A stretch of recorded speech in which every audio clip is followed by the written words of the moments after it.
नमस्कार दोस्तों, स्वागत है आपका आज के मुख्य समाचार में। सबसे पहले सबसे बड़ी खबर हम आपको बताएंगे कि भारत में घुसपैठ को रोकने के लिए एक्शन में तटरक्षक बल अंतर्राष्ट्रीय समुद्री सीमा की 24 घंटे हो रही निगरानी।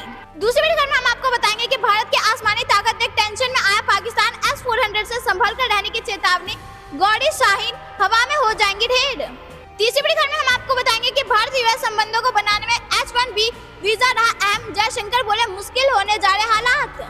चौथी बड़ी खबर में हम आपको बताएंगे इसरो 16 अगस्त को लॉन्च करेगा पृथ्वी अवलोकन उपग्रह 8, श्रीहरिकोटा से भरेगी उड़ान। पाकिस्तान ने की कोई भी नापाक हरकत तो LAC पर ही ढेर हो जाएगा दुश्मन। जी हाँ दोस्तों, इसी प्रकार की कई खबरों को बताएंगे विस्तार से, लेकिन उससे पहले अगर आपको भी प्रधानमंत्री मोदी पर भरोसा, आप ऐसा मानते हैं कि पाकिस्तान के हर एक मंसूबों पर भारतीय सेना फेरेगी पानी, तो वीडियो लाइक और कमेंट में लिखिए जय हिंद जय भारत। रुकते हैं पहली बड़ी खबर की तरफ।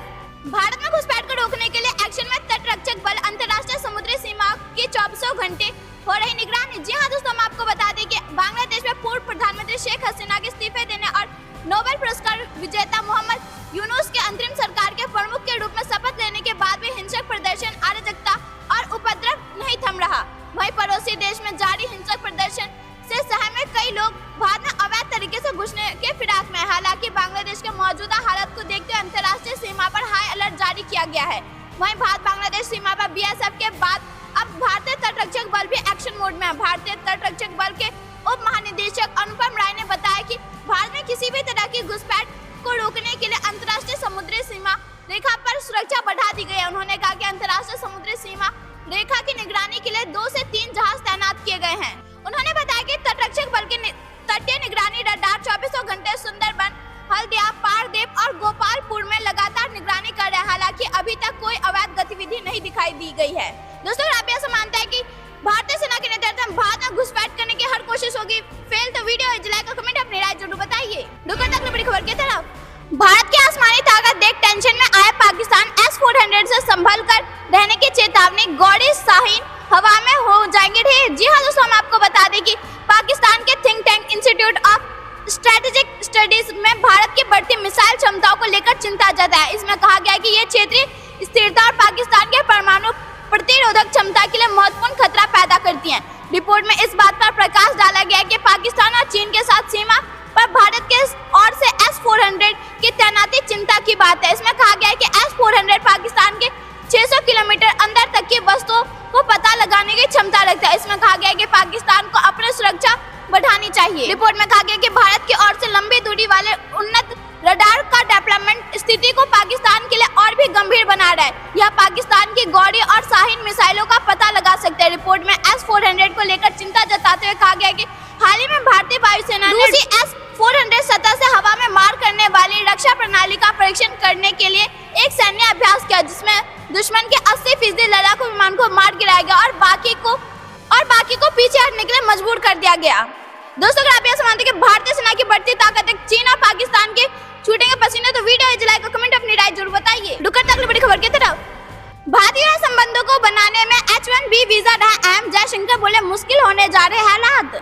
जी हाँ दोस्तों, हम आपको बता दें कि भारतीय विदेश मंत्री S जयशंकर ने कहा कि भारत और अमेरिका के संबंधों को आकार देने में अमेरिका में मौजूद भारतीय मूल के लोगों की अहम भूमिका है। जयशंकर ने यह भी कहा कि दुनिया के मौजूदा हालात को देखते हुए अगले 5 साल का उनका पूर्ण अनुमान भयावह है। विदेश मंत्री ने कहा कि आने वाले समय में पूरी दुनिया में अस्थिरता बढ़ सकती है।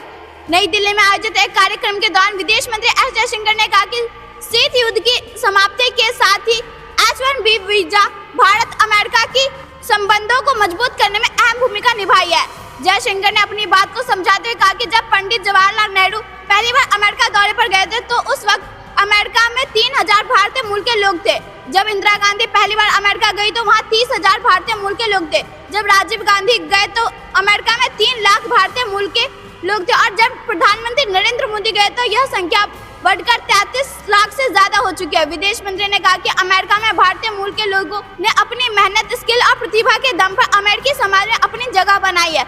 लोग किसी भी देश के प्रतिनिधि होते हैं। जयशंकर ने आगे कहा कि जब अमेरिका के लोग भारतीय प्रवासी समुदाय को देखते हैं तो बहुत अच्छा कर रहे तो लोग कहीं ना कहीं उन्हें देखकर भारत के बारे में अपने विचार बनाते हैं। यही वजह है कि भारतीय प्रवासी समुदाय हमारे लिए बेहद अहम रहा है।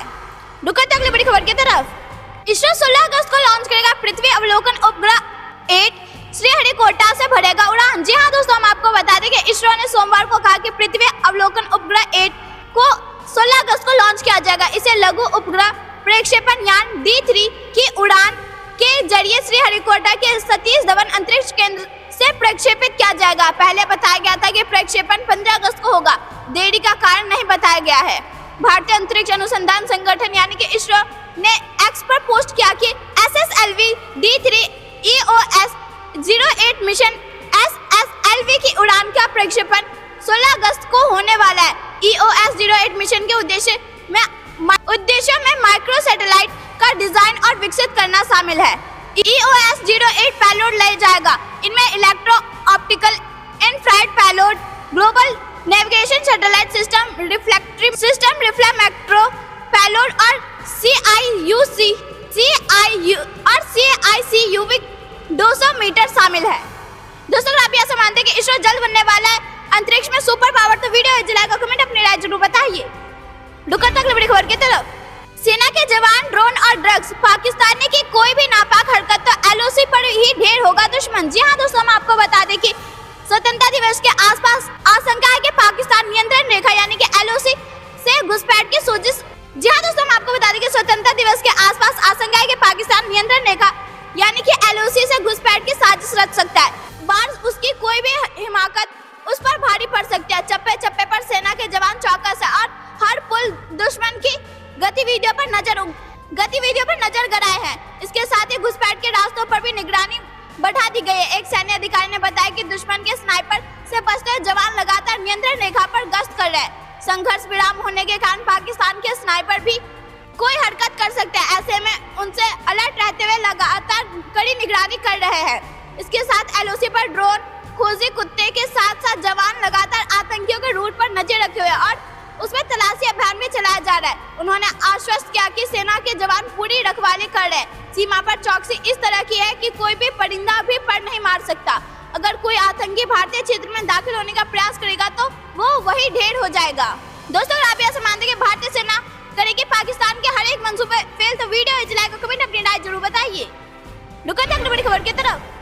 शेख हसीना पर बांग्लादेश में दर्ज हुआ किराना दुकानदारों की हत्या का केस, FIR में कई नेता के नाम भी शामिल। जी हाँ दोस्तों, हम आपको बता दें कि बांग्लादेश में शेख हसीना के खिलाफ केस दर्ज होने की शुरुआत हो गई। हालांकि उनके खिलाफ अभी एक किराना दुकानदार की हत्या का मामला दर्ज किया गया। दरअसल 19 जुलाई को बांग्लादेश की राजधानी ढाका के मोहम्मदपुर इलाके में पुलिस ने फायरिंग की थी।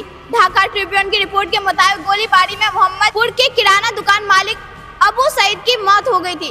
इस मामले में ही अब बांग्लादेश के पूर्व PM शेख हसीना को आरोपी बनाया गया। शेख हसीना के अलावा इस केस में 6 अन्य आरोपी भी हैं। पूर्व PM के अलावा शेख हसीना की पार्टी आवामी लीग के महासचिव ओबैदुल कादर, पूर्व गृह मंत्री असदुज्जमा खान कमाल, पूर्व पुलिस महानिरीक्षक चौधरी अब्दुल्ला अल मामून, डिटेक्टिव ब्रांच के पूर्व चीफ हरुनौर रशीद, DMP पुलिस के पूर्व आयुक्त हबीबुर रहमान के साथ पूर्व DMP सैयद विप्लव कुमार सरकार को भी इस मामले में आरोपी बनाया गया है। अगली बड़ी खबर की तरफ।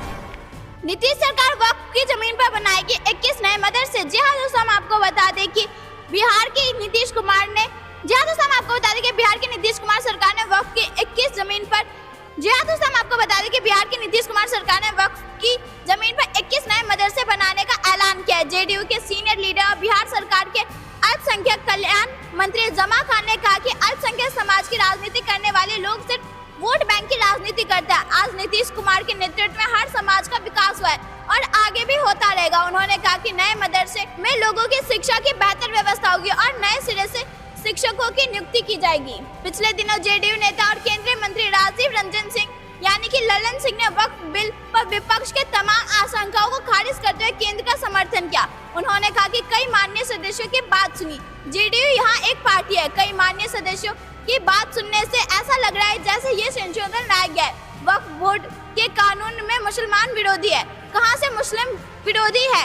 कौन इसे मुसलमान विरोधी बताता है? यहाँ उदाहरण दिया जा रहा है कि अयोध्या का मंदिर, गुरुद्वारा। अरे मंदिर और संस्था में आपको अंतर नजर नहीं आता तो आप कौन सा तर्क दे रहे? ये मंदिर नहीं, आपकी मस्जिद से छेड़छाड़ करने का प्रयास नहीं किया जा रहा है। दोस्तों, अगर आप ऐसे मानते हैं नीतीश कुमार के नेतृत्व बिहार का हो रहा विकास तो वीडियो लाइक और कमेंट में राय जरूर बताइए। रुकते हैं बड़ी खबर की तरफ। क्या दिल्ली में समय से पहले होंगे विधानसभा चुनाव? इलेक्शन कमीशन के निर्देश ने बढ़ाई हलचल। जी हाँ दोस्तों, हम आपको बता दें कि राजधानी दिल्ली में विधानसभा चुनाव समय से पहले कराए जा सकते हैं। दरअसल ऐसी अटकलें तब से लगनी शुरू हुई है जब से मुख्य निर्वाचन कार्यालय ने एमसीडी से विधानसभा चुनाव की तैयारी करने को कहा है। 2020 में फरवरी में चुनाव हुए थे तो माना जा रहा था कि 2025 की शुरुआत में चुनाव होंगे, लेकिन अब जल्दी चुनाव के आसार नजर आ रहे।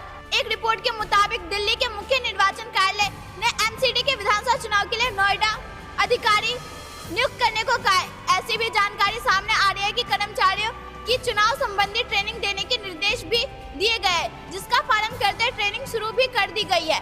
अगर अगले साल चुनाव होने हैं तो इस लिहाज से चुनाव की तैयारियों के लिए 6-7 महीने का वक्त है, लेकिन चुनाव की तैयारियां अमूमन इतने पहले नहीं की जाती, तो इस आधार पर माना जा रहा है कि चुनाव 2024 में ही हो सकती है।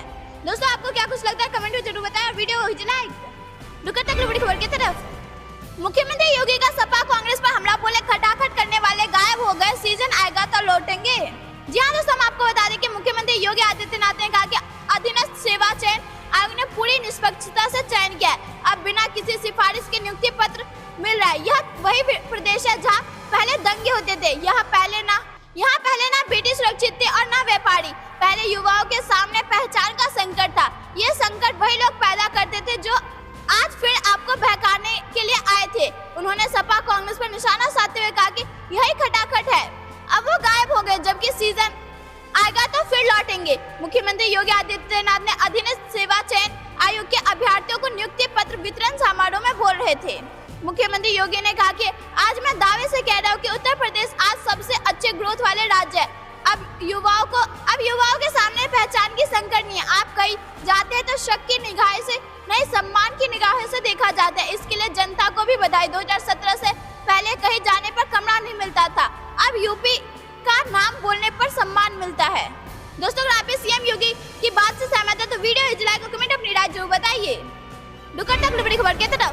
ब्रिटेन में भारतीय कंपनियों का राज, धराधर खरीद रही हिस्सेदारी, स्वतंत्रता दिवस से ठीक पहले हुई बड़ी डील। जी हाँ दोस्तों, हम आपको बता दें कि एक समय था जब ब्रिटेन की ईस्ट इंडिया कंपनी भारत पर अपना राज करती थी। समय चक्र अब दूसरी ओर घूम गया और भारतीय कंपनियों ने ब्रिटेन की कई दिग्गज कंपनियों में बड़ी हिस्सेदारी खरीदनी शुरू कर दी है। दरअसल भारतीय एंटरप्राइज ने ब्रिटेन की बीटी कंपनी में 24.5% हिस्सेदारी खरीदने का ऐलान किया। इसके लिए दोनों कंपनियों के बीच $4 अरब यानी कि करीब 33,000 करोड़ रुपए की डील हुई है। ये ब्रिटेन की सबसे बड़ी ब्रॉडबैंड और मोबाइल कंपनी है। इसके साथ ही भारतीय एंटरप्राइजेस भी टाटा, महिंद्रा, वेल्सपन और टीवीएस जैसी कंपनियों के फेडरिस्ट में शामिल हो गया है, जिसने ब्रिटेन की बड़ी कंपनियों में हिस्सेदारी खरीदी है। भारत में फिलहाल 635 ब्रिटिश कंपनी अपना कारोबार करती है। इसमें यूनिलीवर, कैडबरी, जेसीबी, बार्कलेस जैसे नाम शामिल है। रतन टाटा अगुवाई में टाटा ने फरवरी 2000 में ब्रिटेन की मशहूर चाय कंपनी टेटेल को खरीद लिया। उस समय यह डील 27 करोड़ यूरो यानी कि करीब 24,069 करोड़ यानी कि करीब 2469 करोड़ रुपए में। देखिए बात यह है कि तब टाटा थी ब्रिटिश कंपनी टेटेल से छोटी हुआ करती थी। भारतीय कॉर्पोरेट के इतिहास में इस डील ने कामयाबी की नई इबारत लिखी है। दोस्तों अगर आप यह समाज के भारत के वैश्विक मंच पर बढ़ रही है भूमिका तो वीडियो लाइक और कमेंट अपनी राय जरूर बताइए। अगली बड़ी खबर की तरफ। मोहब्बत की दुकान में मुनाफा, राहुल गांधी पर बीजेपी का पलटवार, प्रियंका को लड़की हूँ नारे पर लपेटा। जी हाँ दोस्तों, हम आपको बता दें कि हिंडनबर्ग रिपोर्ट में सेबी चीफ माधवी बूच पर लगाए गए आरोपों को लेकर बीजेपी और कांग्रेस के बीच वार पलटवार का दौर जारी है। कांग्रेस सांसद राहुल गांधी जहां इस मामले पर प्रधानमंत्री नरेंद्र मोदी पर सवाल उठा रहे तो वहीं बीजेपी नेता प्रतिपक्ष पर देश हित के नुकसान पहुंचाने का आरोप लगा रहे। इसी कड़ी में बीजेपी सांसद सुधांशु त्रिवेदी ने मोर्चा संभाला और राहुल गांधी पर गंभीर आरोप लगाया। इसके साथ ही उन्होंने कोलकाता के सरकारी आरजी कर मेडिकल कॉलेज अस्पताल में लेडी डॉक्टर की हत्या को लेकर भी कांग्रेस पर प्रहार और कहा कि प्रियंका गांधी की लड़की हूँ लड़ सकती हूँ के नारे में जंग लग गया है। सुधांशु त्रिवेदी ने राहुल गांधी पर तंज कसते हुए कहा कि मोहब्बत की दुकान में फायदा भी हो रहा है फिर भी कोहराम मचाया जा रहा है। उन्होंने बीजेपी मुख्यालय में संवाददाताओं से कहा कि मोहब्बत की दुकान में मुनाफा भी हो रहा है। उन्होंने LIC, HAL और SBI पर आरोप लगाया जबकि यह बेहतर प्रदर्शन कर रहा और सेबी पर आरोप लगा रहे हैं। बीजेपी सांसद ने इसके साथ ही आरोप लगाते हुए कहा कि कांग्रेस ने सिस्टमैटिक तरीके से अराजकता फैलाने का काम किया है। पहले LIC पर आरोप लगाया। आम आदमी का सबसे ज्यादा पैसा इसमें लगाया, फिर ऐसे ही SIB पर आरोप लगाया, फिर HAL पर लगाया और अब SEBI पर अटैक करे। समझने की बात है कि भारत उस संस्थान पर अटैक करे जिनमें भारत की आर्थिक शक्ति और आर्थिक संप्रभुता उभर कर आती है। दोस्तों, आप ऐसा मानते हैं कि राहुल गांधी देश को भटकाने का काम कर रहे हैं और प्रियंका गांधी का नारा हो चुका है कमजोर, तो वीडियो लाइक और कमेंट अपनी राय जरूर बताइए। बड़ी खबर की तरफ, पाकिस्तान में पूर्व ISI चीफ फैज हामिद गिरफ्तार, कोर्ट मार्शल की तैयारी में सेना। जी हाँ दोस्तों, हम आपको बता दें कि पाकिस्तान के खुफिया एजेंसी इंटर सर्विस इंटेलिजेंस यानी कि ISI के पूर्व प्रमुख लेफ्टिनेंट जनरल फैज हामिद को सेना ने गिरफ्तार किया है। फैज हामिद की गिरफ्तारी की पुष्टि पाकिस्तानी सेना के propaganda wing inter service public relation यानी कि ISPR ने किया है। उन्होंने पूर्व प्रधानमंत्री इमरान खान का करीबी माना जाता है। इमरान खान की सरकार के दौरान फैज हामिद को अगला सेना प्रमुख बनाने की भी चर्चा थी, हालांकि उनके तख्ता पलट के कारण यह योजना सफल नहीं हो सकी। फैज हामिद पर अफगानिस्तान की नागरिक सरकार को अस्थिर करने और काबुल पर तालिबान के कब्जे में मदद करने का भी आरोप लगाया गया है। ISPR ने कहा कि पाकिस्तान के सर्वोच्च न्यायालय के आदेशों का पालन करते हुए लेफ्टिनेंट जनरल फैज हामिद के खिलाफ टॉप सिटी केस में की गई शिकायतों की सत्यता का पता लगाने के लिए पाकिस्तानी सेना द्वारा एक विस्तृत जांच की गई है। ISPR ने यह भी कहा कि पाकिस्तानी सेना अधिनियम के प्रावधानों के तहत जासूसी एजेंसी के पूर्व प्रमुख के खिलाफ उचित अनुशासनात्मक कार्रवाई शुरू की गई है। बड़ी खबर की तरफ, रूसी धरती पर दूसरे विश्व युद्ध के बाद सबसे बड़ा हमला, यूक्रेन ने 1000 वर्ग किलोमीटर क्षेत्र पर किया कब्जा। जी हाँ दोस्तों, हम आपको बता दें कि यूक्रेन के शीर्ष सैन्य कमांडर जनरल अलेक्जेंडर सिडकी ने कहा कि उनकी सेना ने रूस के कुर्स्क में बड़े हिस्से पर कब्जा करते हुए क्षेत्र में अहम बढ़त हासिल की है। सिडकी का दावा है कि यूक्रेनी सेना का कुर्स्क में 1000 वर्ग किलोमीटर क्षेत्र पर नियंत्रण हो गया। जनरल सिडकी के बयान को यूक्रेनी राष्ट्रपति व्लादिमीर जेलेंस्की के टेलीग्राम चैनल पर साझा किया गया। कुर्स्क में ऑपरेशन शुरू करने के बाद इस संबंध में यूक्रेन की सेना और सरकार की ओर से यह पहली सार्वजनिक स्वीकृति है। इसे दूसरे युद्ध के बाद रूसी जमीन पर सबसे बड़ा कब्जा कहा जा रहा है। बड़ी खबर की तरफ, हरियाणा में शहीदों के सम्मान में निकाली गई तिरंगा रैली, उमड़ा जन सैलाब। जी हाँ दोस्तों, हम आपको बता दें कि देश भर में शहीदों के सम्मान में तिरंगा यात्रा निकाली जा रही है। इसी कड़ी में सोमवार को हरियाणा के यमुनानगर जिले के जगाधरी शहर में जिला स्तरीय तिरंगा यात्रा का आयोजन किया गया। हरियाणा के कृषि मंत्री कंवरपाल गुर्जर ने इस तिरंगा यात्रा का नेतृत्व किया। यात्रा शुरू होते होते ही जन सैलाब में तब्दील हो गई। हजारों युवा, स्कूली छात्र छात्राओं, बीजेपी कार्यकर्ता और जगाधरी के स्थानीय लोगों ने इस तिरंगा यात्रा में हिस्सा लिया। तिरंगा यात्रा ने पूरा जगाधरी शहर को देशभक्ति के रंग में रंग दिया। लोग हाथों में तिरंगा लेकर वंदे मातरम, भारत माता की जय के जयघोष लगाते हुए नजर आए।